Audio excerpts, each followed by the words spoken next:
Los Misioneros Claretianos de América, MICLA, y la Escuela Bíblica Claretiana de los Estados Unidos y Canadá presentan ¿Sabías tú qué? Mi nombre es Esmeralda Ramírez, estudiante de la Escuela Bíblica Claretiana en Chicago. El tema de hoy, las pruebas, según la Carta de Santiago, escrito por Giselle Zamora. Para el autor de la Carta a Santiago, tener fe en Jesús es seguir el camino del Galileo, vivir al igual que Él los valores del reino. Este camino discipular está lleno de pruebas. En Santiago, capítulo 1, versículo 12, leemos: Feliz la persona que soporta pacientemente la prueba, porque después de probada recibirá la corona de vida que el Señor prometió a las personas que le aman. Esta bienaventuranza afirma que el amor a Dios se demuestra soportando las pruebas.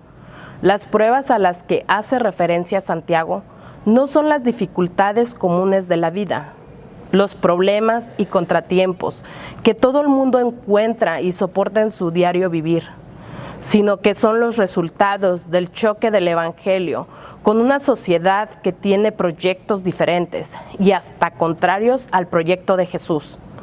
Cuando la comunidad sigue realmente a Jesús y se esfuerza por tener en práctica los valores del reino, entonces surgen las reacciones externas, en general hostiles a la comunidad cristiana. El autor dice que la comunidad debe quedar alegre y feliz cuando es probada, violentada, perseguida. Esto que parece una maldición encuentra su último motivo en el hecho de comprobar y confirmar la fe de la comunidad. Ella está siendo perseguida de la misma manera que Jesús fue perseguido, y esto es señal de la fe auténtica. Cuando una comunidad no es violentada, perseguida o marginada, se puede tener la sospecha de que su compromiso con Jesús no está firme o que el fermento del Evangelio perdió completamente su fuerza. Santiago dice que la prueba tiene el efecto de producir paciencia y perseverancia. En griego, las dos cosas son expresiones de la misma palabra.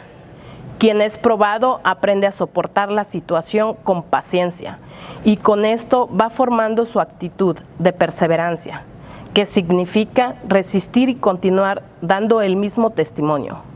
Para esto es necesario vencer la tentación de buscar la aprobación social, pues esto conducirá a dejar la fe y a distorsionar completamente el contenido del Evangelio, que es el seguimiento de Jesús.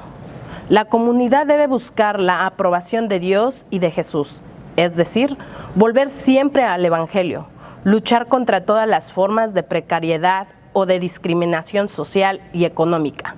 Allí ella encontrará la promesa de la recompensa de la vida. No se trata sencillamente de la vida futura, después de la muerte, pero sí de la vida aquí y ahora, experimentada con la alegría de estar siendo completo y auténtico, creciendo en la propia vida de Jesús.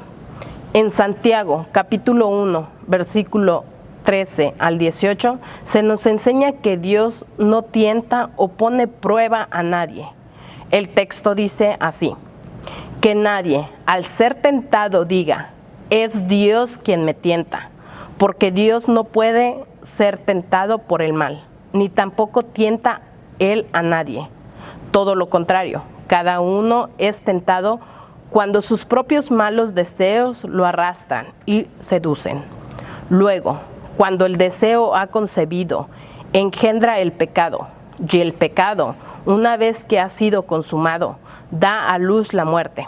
Mis queridos hermanos, no se engañen. Toda buena dádiva y todo don perfecto desciende de lo alto, donde está el Padre, que crió las lumbreras celestiales y que no cambia como los astros, ni se mueve como las sombras. Por su propia voluntad, nos hizo nacer mediante la palabra de verdad, para que fuéramos como los primeros y mejores frutos de su creación. Esta reflexión teológica fue revolucionaria para la época y sigue siendo para la nuestra. Dios no tienta a nadie, ni hace malas cosas. Si tan solo entendiéramos esto, nuestra espiritualidad sería diferente. Nuestra idea de Dios sería más saludable, porque reconoceríamos la generosidad del Dios creador. Santiago recupera un bello legado bíblico consignado en los 2 primeros capítulos del Génesis. En Génesis capítulo 2, versículo 7, se cuenta que el ser humano fue hecho de barro, signo de su fragilidad, pero al mismo tiempo recibe de Dios el soplo de vida. Dios nunca sopla tentaciones, males, violencia, envidia, arrogancia, prepotencia, orgullo, maldad, muerte, sino bondad, mansedumbre, paciencia, amistad, verdad, justicia, amor y vida.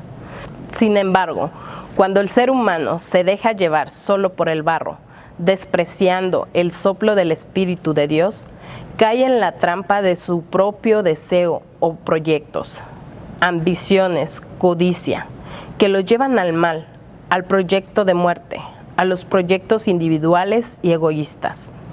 El ser humano es libre de optar por el bien o por el mal, por la vida o por la muerte. Dios todo lo hizo bueno y perfecto, y vio Dios que era bueno. Si los cristianos somos frutos de la palabra de vida y de verdad, el mundo deberá estar sembrado de semillas de vida y de verdad, no de egoísmo, individualismo, codicia y ambición. Nuestro reto hoy es poner el acento en el camino y en el caminar de la fe, que no es otra cosa que una manera de vivirla.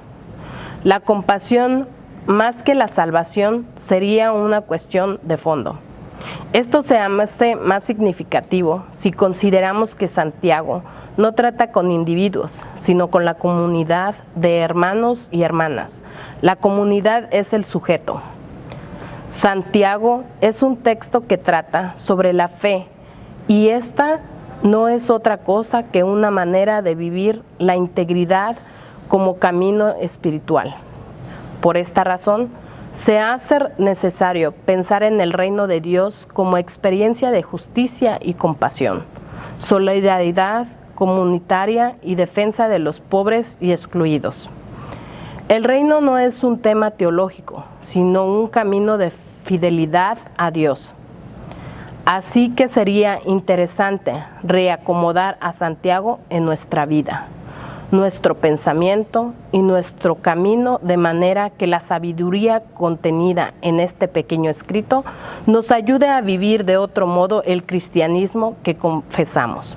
Me gustaría concluir esta reflexión con las palabras del obispo claretiano don Pedro Casaldáliga, que dice: nuestra misión es predicar el Evangelio en el tiempo presente y exige que nos empeñemos en la liberación integral de las personas desde ahora en su existencia terrenal y que denunciemos las injusticias. Mi esperanza tiene nombre y apellido: Jesucristo resucitado. La Pascua de Jesucristo es la verdadera razón de mi esperanza. Espero porque creo que Él ha resucitado y es resurrección y es vida. Gracias por sintonizarnos. No olvides darle un like a este video y compartir con tus amistades.